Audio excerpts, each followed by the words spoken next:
Within cities, bodies of water are an inevitable part of the built environment that we live in.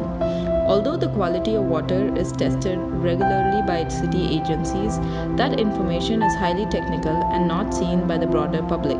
In order to communicate the quality of the water and encourage people to act in a way that protects the health of rivers, we created AquAlert, which immediately indicates whether the water is healthy or not.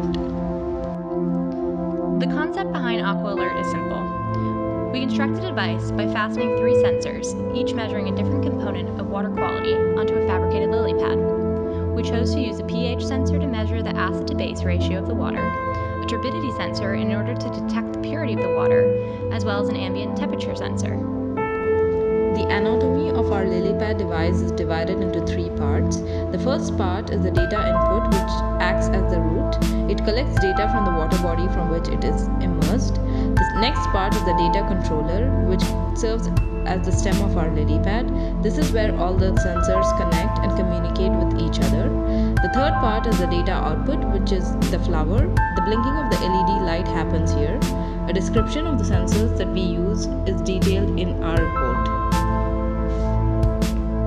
In order to provide proof of concept of the AquAlert device, we created a test pilot in Starlight Park along the Bronx River in New York City. We obtained permits and coordinated with the Parks Department in order to ensure that no damage would be done to the natural habitat. We identified 13 different testing locations, each in a different section of the park. This allowed us to take into account different factors that would impact water quality, such as proximity to the parking lot or other impervious surfaces, which would result in a greater degree of runoff and potentially impact the pH or turbidity levels.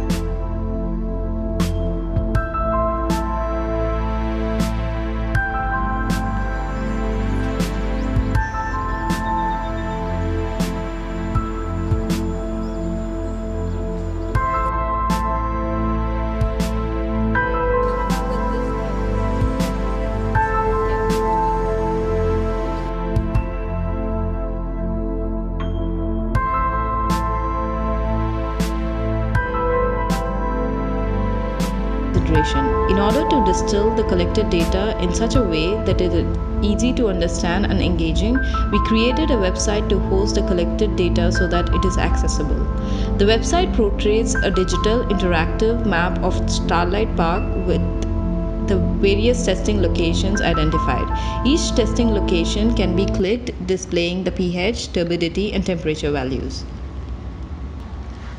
As risks of flooding, storm surge, and pollution runoff rise, while climate change progressively worsens over the next century, the ways in which cities learn to coexist with rivers is becoming an increasingly important topic.